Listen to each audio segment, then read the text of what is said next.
Assalamualaikum warahmatullahi wabarakatuh. Innal hamdalillah nahmaduhu wa nasta'inuhu wa nastaghfiruhu wa na'udzu billahi min shururi anfusina wa sayyiati a'malina. May yahdihillahu fala mudhillalah wa may yudlil fala hadiyalah. Wa asyhadu an la ilaha illallah wahdahu la syarikalah wa asyhadu anna Muhammadan abduhu wa rasuluh. Amma ba'd. Sedekah anak untuk orang tua. Semoga melalui pembahasan ini kita semakin yakin di dalam beramal. Pendengar, sedekah yang dikeluarkan seorang anak untuk kedua orang tuanya yang telah meninggal dunia, maka pahalanya akan sampai kepada keduanya. Selain itu, segala amal soleh yang dilakukan oleh anaknya, maka pahalanya akan sampai kepada kedua orang tuanya tanpa mengurangi pahala si anak tersebut, sebab anak merupakan hasil usaha kedua orang tuanya. Allah Subhanahu wa ta'ala berfirman dalam Al-Quran surat An-Najm ayat 39, wa alaysa lil insani illa ma sa'a, dan bahwa manusia hanya memperoleh apa yang telah diusahakannya.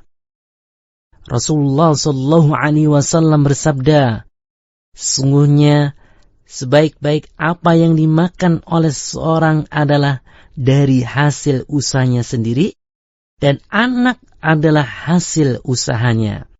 Hadis riwayat Ahmad, Abu Dawud, dan Tirmidzi. Hadis ini sahih.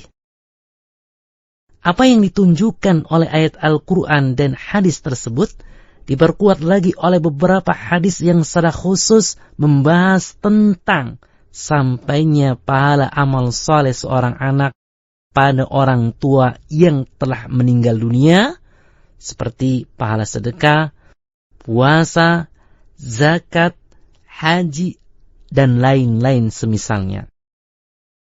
Aisyah radhiyallahu anha meriwayatkan bahwa ada seorang laki-laki berkata kepada Nabi Muhammad sallallahu alaihi wasallam, sungguhnya ibuku meninggal dunia secara tiba-tiba dan tidak memberikan wasiat, dan aku mengira jika ia bisa berbicara maka ia akan bersedekah.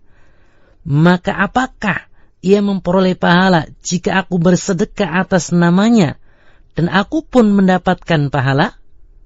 Beliau menjawab, ya, bersedekahlah untuknya. Hadis riwayat Bukhari dan Muslim. Ibnu Abbas radhiyallahu anhu juga meriwayatkan bahwa Sa'ad bin Ubadah, saudara Bani Sa'idah, ditinggal mati oleh ibunya, sedangkan ia tidak berada bersamanya.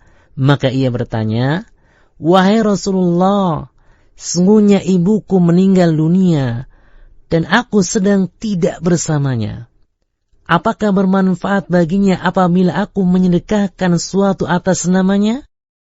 Beliau menjawab, ya. Kemudian Sa'ad bin Ubadah berkata, sungguhnya aku menjadikan engkau saksi bahwa kebunku yang berbuah itu menjadi sedekah atas nama ibuku. Hadis riwayat Bukhari. Kemudian Abu Hurairah radhiyallahu anhu meriwayatkan bahwa ada seorang laki-laki bertanya kepada Nabi Muhammad sallallahu alaihi wasallam, sungguhnya ayahku meninggal dunia dan meninggalkan harta, tetapi ia tidak berwasiat. Apakah Allah akan menghapuskan kesalahannya karena sedekahku atas namanya? Beliau menjawab, ya. Hadis riwayat Muslim. Imam Asy-Syaukani rahimahullah menjelaskan bahwa hadis-hadis tersebut menunjukkan bahwa sedekah dari anak itu sampai kepada orang tuanya setelah kematiannya, meski tanpa adanya wasiat dari keduanya, pahalanya pun sampai kepada keduanya. Dengan demikian, hadis-hadis ini mengkhususkan keumuman firman Allah Subhanahu wa ta'ala yang artinya, dan bahwa manusia hanya memperoleh apa yang telah diusahakannya.